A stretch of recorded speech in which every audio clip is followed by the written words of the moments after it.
petit point santé, déjà, coach. Alors j'ai classé ça sous 3 groupes parce que donc il y a quand même un peu eu de casse pendant cette trêve internationale là. Donc il y a les blessures longue durée qui donc eux sont toujours avec Fabien Santonze, Mahamoud Adel. Les a rejoints le petit Guirassi, donc la semaine dernière, donc il s'est fait une petite entorse du péroné. Longue durée, c'est fait pour Herba, c'est quoi? 1 mois je pense, Ah ouais. un bon mois. C'est pour ça que je le classe là. Puis après il y a les retours, donc il y a Nicolas Kozza qui lui a une petite lésion pendant la semaine aussi, en même temps que Guirassi, là, donc à l'entraînement, il s'est fait donc une petite lésion, donc, mais c'est stade 1, pas trop grave. Côté droit, oui, la semaine dernière, à l'entraînement. Donc lui, il est forfait? Ouais. forfait pour le match, voilà. Avec Mostafa qui est revenu de sélection avec une petite lésion, donc pareil, stade 1 aussi. Donc voilà, j'espère qu'on les récupérera, mais bon, la semaine prochaine. Mais en tout cas, ils ne seront pas avec nous pour le match là. Puis après, donc, il y a les cas donc, de Ganago qui est de retour à l'entraînement, Castelletto qui est de retour, il avait donc été absent pour Montpellier, Florent Mollet qui lui donc a repris l'entraînement cette semaine, donc, voilà. Et puis Nathan Zézé qui lui avec sa luxation donc, de l'épaule là, qui est de retour. Ils ont repris l'entraînement, donc on fera le point demain, il y a encore une séance demain. Mais il y a des doutes quant à leur participation donc, au match de dimanche. Hein. Donc voilà. Et Tino, il était rentré d'une manière prématurée de sélection, il n'y a pas de... Et non, il n'est pas parti. Ah, il n'était pas parti. Ah non. Non. Non, ben, j'étais là donc à l'entraînement. Donc, à moins qu'il ait fait un voyage éclair, et puis moi je ne suis pas au courant, mais normalement il n'est pas parti. Non, il est resté là donc. Ça fait beaucoup quand on regarde... Oui. Oui, mais bon, voilà, c'est comme ça. Et moi, il y a le constat, et puis après, ce qui est surtout très important, c'est de travailler avec ceux qui sont là, qui sont prêts pour le match de dimanche. Hein. Je vous dis, demain, on fera le point avec les 4 garçons dont j'ai cité, là, pour savoir s'ils sont prêts et puis sont aptes surtout à jouer. Mais après, donc voilà, on va aligner quand même une équipe solide, une équipe... je veux dire, qui est en confiance, et puis surtout, on a envie de continuer donc à performer. Et on joue notre deuxième match à domicile, après celui face à Auxerre. Donc voilà, on est dans cette dynamique-là. Voilà, on va essayer de faire un bon résultat, et puis après pouvoir récupérer les absents. Là. Nathan, il s'est entraîné normalement hier. Hier, il a fait l'entraînement normalement, mais en faisant attention quand même, donc voilà, en étant vigilant. Donc voilà, ça s'est pas trop mal passé. Aujourd'hui, il a fait la séance aussi, mais on protège, quoi. On fait attention. Et puis demain, de toute façon, ce sera l'entraînement où il faudra qu'il prenne une décision, quoi. Nicolas Kozza avait eu la même chose la saison dernière. Oui. Pas coach. Mais à Marseille, il s'était fait mal. Il était dans le groupe la semaine d'après, il s'était entraîné. Est-ce que c'est un... Mais c'est pour ça que je peux pas me prononcer, quoi. Ce qui est sûr, c'est que déjà, il s'entraîne. Il aurait pu ne pas s'entraîner. Hein. Donc depuis hier, il est rentré, que je ne me trompe pas, ils ont joué lundi, l'équipe de France Espoir. Il est rentré mardi ici. Voilà. Et puis donc mardi, il n'a rien fait. Et mercredi, puis il s'est entraîné jeudi, quoi. Il a fait jeudi, vendredi, donc 2 séances. Mais voilà, en faisant attention, et puis surtout que lui, il ait des bonnes sensations et surtout qu'il ait confiance, quoi. S'il ne sent pas le truc, pour l'instant, ça va. Donc on verra demain. Là, il y a beaucoup de défenseurs. Castelletto, lui, c'est OK. Oui. Il n'y a aucun doute sur lui, hein, Castelletto. Aucun doute. OK. Le fait de rester là et puis de se soigner, et puis surtout donc d'avoir bien travaillé, il a bien bossé là pendant 2 semaines, donc ça y est, lui, il est apte, 100%. À moins qu'il y ait un souci demain. Il y a encore un entraînement, quoi. Concernant Jean-Philippe Chébavin, il est aussi en phase de reprise ou Oui, il a fait 2 matchs avec la réserve, donc voilà, ça s'est bien passé. Et puis là, il continue de s'entraîner bien, donc voilà, ça se passe bien. Surtout, il peut enchaîner les entraînements, il a enchaîné donc les matchs aussi. Il est maintenant disponible, quoi.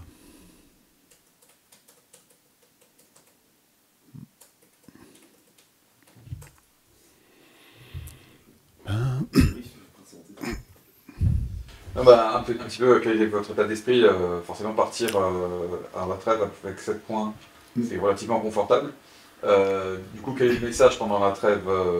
Éviter que ça s'enflamme ou comment on gère cet état d'esprit qui est un peu inhabituel pour Nantes ces dernières années? Ben, ce qui est sûr, c'est que on va dire que la trêve a permis aux garçons de souffler un peu, ceux qui étaient là, et puis ceux qui sont partis en sélection, c'était de partir un peu sur changer les idées, puis faire des matchs importants pour eux, pour leur sélection. Puis après, la difficulté, c'était de récupérer tout le monde en état. Et là, on a vu qu'on a perdu quand même quelques garçons. Et puis là, aujourd'hui, où je suis content aujourd'hui, c'est que j'ai récupéré tout le monde enfin. Le dernier qui est arrivé, c'est Simon. Il est arrivé hier soir. Donc aujourd'hui, pour la première fois, vendredi, on a récupéré tout le monde. Donc c'est bien. Alors on a fait l'état des lieux. Et puis surtout, pour tout le monde, c'est se remettre dedans. Essayer, donc en tout cas, parce que je dis bien essayer, parce que je sais pas ce qui se passe dans leur tête. Hein. Il y a des choses que donc, nous, on a envie et on met en place, mais je suis pas dans la tête des garçons. Donc c'est de retrouver l'implication qu'on a eue avant de partir, et puis surtout retrouver cet état de forme, retrouver donc cette envie de gagner les matchs, retrouver cette confiance qu'on a eue juste avant Montpellier, là. Après le match de Montpellier, pardon. Voilà, et puis, mais on part toujours un peu dans l'inconnu. Quand il y a une trêve, voilà. Ce qui est sûr, c'est que le message, c'est, en ce qui me concerne, je l'aurais déjà dit et je vais répéter, c'est qu'on a gagné une fois face à Auxerre, à domicile. Il faut continuer dans cette voie. Voilà. J'ai toujours dit, et je le répète, pour faire un bon championnat, il faut être très fort à domicile, il faut engranger des points, il faut gagner des matchs. Il faut faire peur à l'adversaire, voilà, il faut être conquérant. Et c'est l'objectif qu'on a, même si on sait que cette équipe de Reims, c'est l'équipe la plus forte sur les 4 équipes qu'on va jouer, qu'on a eu à jouer, sur les 3 derniers matchs, et puis celui-ci, là. Ouais, c'est une équipe redoutable qu'on va affronter dimanche. Et puis qui ne vous réussit pas énormément. Je sais pas si... Ben oui, j'ai vu. Bon, moi, on a joué 2 matchs ici, on en a perdu un, on en a gagné un. Donc voilà, en ce qui me concerne. Hein. Voilà. Non, mais bon, on sait que c'est un adversaire difficile à jouer. C'est une équipe qui a eu un calendrier très difficile. Hein, ils ont fait un déplacement à Marseille, réception de Lille, et puis là, la réception de Rennes. Donc, ils ont pris 4 points sur 7. Avec un nouvel entraîneur qui arrive, une équipe qui a été quand même remaniée, avec le départ de leur capitaine emblématique Abdelhamid. Donc, et malgré ça, ils font un très bon début de championnat. Je sais qu'ils arrivent ici avec la confiance, avec leur dernière victoire face à Rennes, où ils ont été menés au score. Donc, c'est une équipe athlétique, une équipe qui aime les duels, fort dans les duels, une équipe qui court beaucoup. Ouais, ils ont des très très bons joueurs, quoi. Donc c'est un adversaire redoutable pour nous, et au-delà des stats, il faudra que nous on fasse un grand match. Hein. On attend une grande équipe de Nantes dimanche. Tu vas peut-être trouver ce terme un peu absurde, mais on a l'impression que, parce qu'après 4 journées, c'est peut-être un match charnière. 3 journées. 3 journées et la 4e. Derrière, il y a 2 promus qui sont vraiment beaucoup de mal. Est-ce qu'il n'y a pas moyen de basculer vraiment se prendre un sacré match là? Non, mais après, vous me connaissez, moi je m'occupe pas de ce qui va se passer après. Moi aujourd'hui, mon esprit est focus sur ce match de dimanche contre Reims.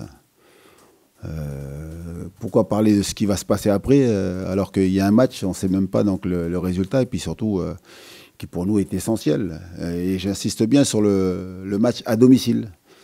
On a trop souffert la saison dernière avec ce triste record pour aujourd'hui basculer et penser à ce qui va se passer après, alors qu'on a envie de confirmer notre résultat donc de dimanche 3 week-ends, c'est ça?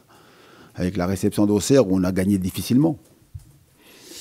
Même si c'est un score de 2-0, on a marqué le 2e but en toute fin de match, quoi. Donc voilà, aujourd'hui, vraiment, il faut mettre toute son énergie, toute sa force, toute sa concentration, hein, pour gagner ce match qui va être un match, je vous l'ai dit, et je le répète, compliqué. Est-ce que néanmoins, de par votre expérience oui. sur toutes ces dernières saisons, engranger des points en début de saison, faire un bon début de saison, c'est capital et souvent ça change le scénario de l'année. En général, c'est toujours mieux de faire un excellent début de saison. Ça vous lance, mais voilà, il n'y a aucune certitude, quoi. Voilà. Mais c'est mieux pour la confiance, c'est mieux pour le classement, c'est mieux pour les relations avec les supporters, une ambiance de travail qui est bien meilleure. C'est mieux, par exemple, la semaine dernière, où il y a 15 jours, on a fait donc une rencontre avec les partenaires, tout, c'est toujours bien mieux parce que voilà, l'ambiance est bien meilleure, quoi. Mais moi, j'ai appris justement avec mon expérience que il faut chaque jour suffit à sa peine, quoi. Donc il faut prendre les matchs un par un tranquillement et puis voir un peu. On a après donc la trêve déjà un premier bilan à faire, voilà. Mais aujourd'hui, on a joué que 3 matchs, quoi. Voilà, c'est tellement long ce championnat, tellement compliqué aussi. Vous avez vu, les points sont très difficiles à les gagner, donc voilà, il faut petit à petit voilà, franchir les étapes une par une, pardon. Il y a le bilan comptable qui est appréciable, mais en tant que technicien, forcément, vous avez aussi un œil un peu critique sur le contenu des matchs. Qu'est-ce qui ressort pour vous? Sur quoi votre équipe doit encore progresser pour pouvoir consolider sa place dans la position confortable du classement? Ce qui est mieux par rapport à la dernière, déjà, c'est le classement. Voilà, engranger des points aussi vite et puis bien figurer au classement, ça c'est une bonne chose. Ce qu'on a amélioré, c'est la capacité à mieux défendre dans l'axe. Voilà, l'adversaire donc a du mal un peu plus à passer donc, là, dans l'axe. Là, on est un peu plus fort donc, aussi dans la surface d'opération. Après, on concède beaucoup trop de centres. Voilà, beaucoup trop de centres à mes yeux, beaucoup trop de coups de pied arrêtés. Voilà, même si on est solide, mais à un moment donné, on va finir par craquer, par encaisser des buts. Puis après, dans la possession, il faut qu'on soit capable de tenir un peu plus le ballon, surtout dans la zone adverse, quoi. Mais on a les défauts de nos qualités. Voilà. J'ai pour souvenir, quand je suis arrivé au tout début, quand on avait les Colomwani, Simon et Ludo Blas, on a une équipe de contre, une équipe qui aime prendre les espaces. Et cette année, quand on voit les qualités de nos attaquants, là, c'est des joueurs qui aiment beaucoup faire des appels, beaucoup de demander le ballon dans la profondeur. Après, ce qu'on demande surtout, c'est que quand on est capable de jouer sur l'adversaire, il faut être aussi un peu plus patient, quoi, un peu plus de patience, un peu plus de capacité à tenir le ballon chez l'adversaire. Et là, c'est un domaine dans lequel on doit faire mieux. Après, moi je suis pragmatique, hein. Si notre équipe elle est capable de faire mal et surtout d'être efficace en jouant de cette manière-là, pourquoi s'en priver, quoi. Si c'est pour améliorer un secteur de jeu, puis être déficient donc, dans les contres et puis surtout pas prendre de points, il faut s'améliorer mais en gardant quand même sa qualité première et jouer en fonction de la valeur et de la qualité des attaquants que j'ai devant, quoi. On a beaucoup de joueurs de vitesse, quoi. Donc c'est notre point fort aussi.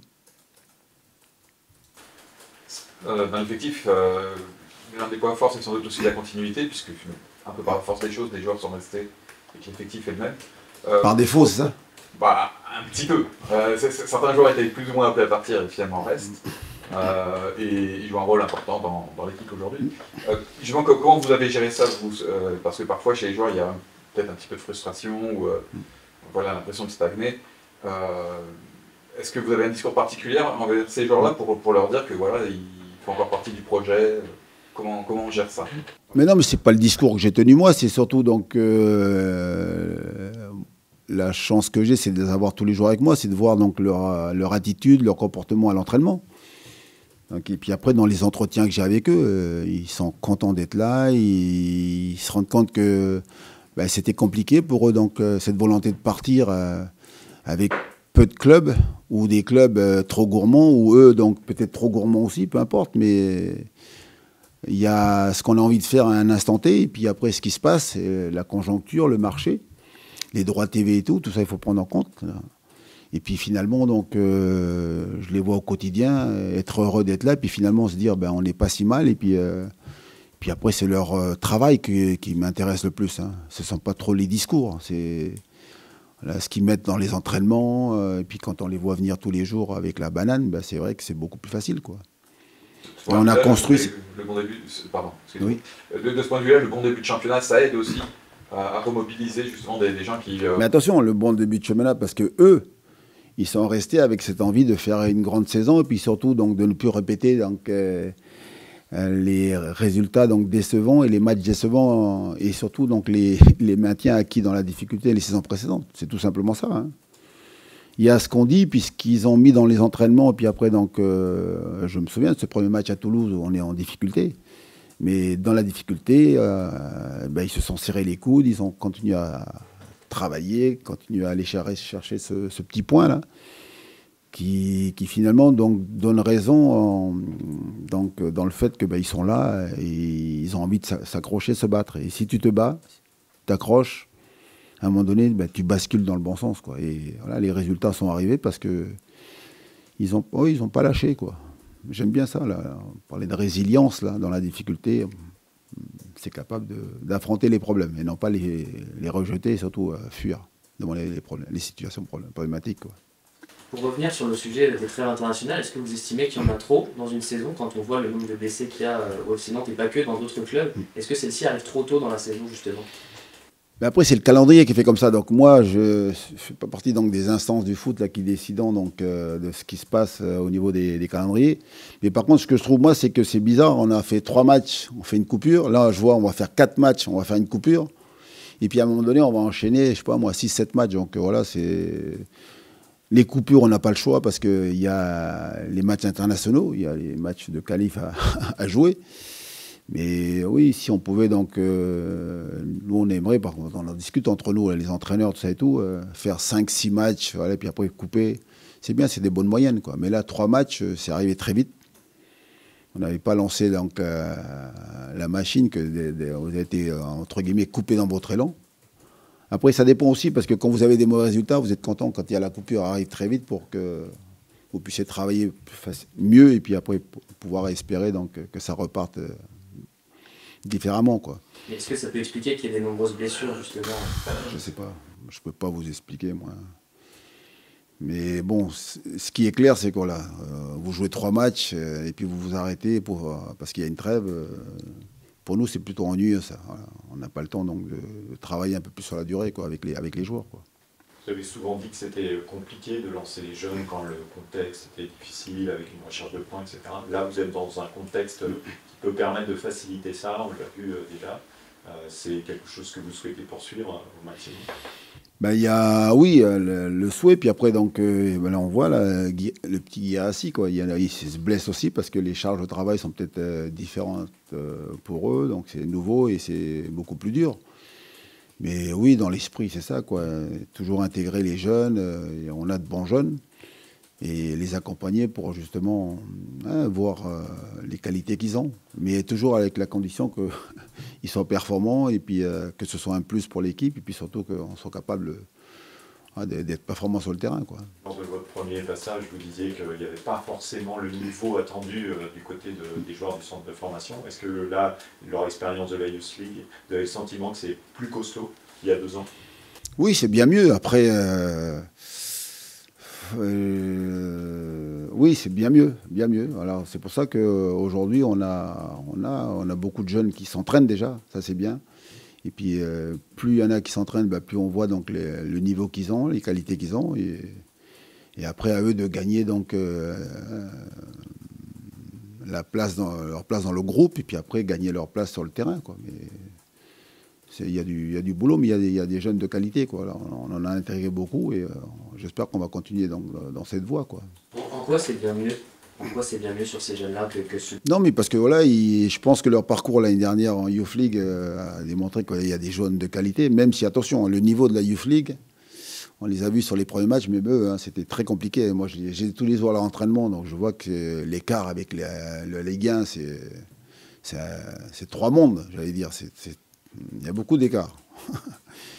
Donc voilà, mais c'est bien parce que donc, le fait de venir tous les jours s'entraîner avec nous leur permet en tout cas de s'ajuster, puis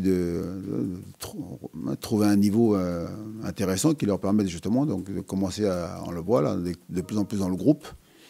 Puis j'espère pour eux, donc, à un moment donné, de jouer, quoi. Il y a un joueur qu'on a, je ne sais pas si on l'avait évoqué avec toi, il a prolongé, c'est Nicolas Palois. Il a joué à Montpellier. Si Nathan Zézé est blessé, il peut peut-être, il n'est pas remis, il peut jouer dimanche. Ah, ça dépend. Il pourrait jouer dimanche, oui, traditionnel. Pourquoi c'était important de le garder, de le conserver alors qu'il a, j'imagine, un certain âge? Moi, j'ai toujours travaillé avec des joueurs d'expérience, parce que j'ai toujours pensé que les joueurs d'expérience étaient importants pour l'intégration justement des jeunes. Et c'est vrai que le discours avec Nicolas, ça a été donc justement de lui faire comprendre que c'était un grand joueur, c'est toujours un très très bon joueur, mais le rôle qu'il devait avoir donc, était un peu différent, à savoir que jouer, mais aussi accompagner donc, les jeunes qui devaient donc, intégrer le groupe, dont Nathan Zézé, donc les défenseurs centraux. Il y avait aussi le petit junior quand il était là. On a beaucoup de jeunes qui jouaient. Il y avait aussi le petit Mepio qui est parti, mais voilà, des jeunes qui allaient intégrer le groupe. Donc voilà, et c'est bien parce que donc, dans la discussion qu'on a eue, il était prêt donc, à assumer cette nouvelle fonction, sachant quand même qu'il est toujours un joueur important de l'équipe. Hein. Il fait partie des capitaines, donc des joueurs cadres. Et pour preuve, voilà, c'est que avec l'absence de Castelletto à Montpellier, j'ai même pas eu un doute sur la capacité qu'il aurait donc à être performant. En plus, dans un rôle où il a joué défenseur axial côté droit, quoi. Il s'est un peu sacrifié, donc on voit le rôle du grand frère, on voit le rôle du cadre qui est là pour accompagner le jeune. Et, voilà, il y a ce qu'on dit, puis ce qu'il a fait, de façon à démontrer qu'il était prêt à assumer ce rôle, quoi. Il est très fiable, c'est ce que tu apprécies. Mais je ne me suis jamais posé cette question. C'est vous qui vous la posez. Voilà. Moi, à partir du moment où il a été d'accord et accepté donc, le deal qu'on a eu, je ne me pose pas ce genre de questions. Je le vois tous les jours à l'entraînement, donc ça me suffit. La difficulté pour lui, est-ce que c'est pas justement la difficulté? Quelle difficulté? Non, il n'y a pas de difficulté. D'enchaînement ou de rythme, parce que c'est quelqu'un aussi qui jouait sur... En tout cas, pour un joueur comme ça. Le risque, ce serait plutôt d'enchaîner tous les matchs. Ouais. Ah oui. Donc là, il joue, il est heureux, tout baigne, le jeune papa, là, donc voilà, tout va bien. Et puis surtout, moi, ce qui m'intéresse, c'est que là, quand je le mets, il est performant. Puis après, je le vois tous les jours à l'entraînement, donc je pense qu'il est content d'être là. D'ailleurs, je pense que c'est vous qui avez pensé que c'était sa dernière saison, la saison dernière. Oui, aussi, puisqu'il a presque fait ses adieux à la Beaujoire. Ouais. Non, c'est vous qui avez tous les jours insisté en conférence de presse. Quand est-ce qu'on va faire comment vous avez parlé de ça? C'est jubilé, je sais pas, je sais un peu le mot, non? Il n'avait pas l'air très confiant non plus sur la suite. En tout cas, il pouvait y avoir un doute pour lui. Moi, je pense qu'avant la fin de saison, je pensais que, voilà, comment j'allais procéder avec lui. Après, est-ce qu'il allait accepter donc, le deal? J'en sais rien. Mais en tout cas, moi, j'étais prêt à lui proposer donc, un contrat à une année supplémentaire, quoi. Et ce côté grand frère, c'est vraiment naturel chez lui ou il faut qu'il force un peu sa nature? Dans la question, il y a un peu la réponse déjà, non? Non, c'est une question. Ah, d'accord. Question ouverte, hein? C'est une question. Pas question, ok. Non, mais je plaisante là. Oui, mais c'est vrai qu'il faut le dire comme tel, que c'est pas dans son ADN. Voilà, lui, c'est un garçon qui est concentré sur son travail, sa performance, voilà. Mais bon, le principal, c'est que quand je lui en ai parlé, il était prêt à assumer. Après, il y a ce qu'il a dit, et puis après, ce qui est important, c'est que je l'ai vu à l'entraînement, tout ce qu'il a mis en place et tout, c'était intéressant. Et là, aujourd'hui, il le fait avec beaucoup de plaisir, quoi. Il l'avait fait pourtant avec le frère Merlin, donc c'est pas aussi quelque chose aussi qui sait faire. Oui, mais ça, c'est quand tu as des affinités avec quelqu'un, c'est plus facile de le faire. Après, quand il y en a d'autres, en plus qui sont tes concurrents directs, c'est pas toujours facile. Donc voilà, et donc il l'a fait. Et du coup, là, c'est sa dernière saison ou pas? Ouais. Il est là, il est heureux, donc voilà, et puis surtout quand on fait appel à lui, il est présent, quoi. Antoine, vous faites partie de la génération de joueurs qui avaient été les premiers télévisés sur Canal+ à l'arrivée en 84 du canal. Comment vous vivez aujourd'hui le manque de visibilité, la difficulté pour les nouveaux diffuseurs? On voit bien avec DAZN que c'est un peu compliqué. Comment vous vivez ça, ce manque peut-être pour la Ligue 1 de visibilité en France? Ben vous parlez de visibilité, mais moi je trouve que les médias sont archi présents. Si j'ai à comparer avec ces années-là, aujourd'hui il y a... Oui, voilà, j'ai bien compris, c'est pour ça que je fais un peu l'idiot là. Non, mais en tout cas, moi je suis la génération Canal+. Et pour moi, aujourd'hui, et je le dis et je le répéterai toujours, on a perdu donc un grand partenaire. Parce que c'est pas un diffuseur, pour moi, Canal, c'est la famille. Voilà. Canal, j'ai jamais pu concevoir Canal+ sans la Ligue 1, ou la Ligue 1 sans Canal+. Pour moi, c'est une hérésie. Je le dis.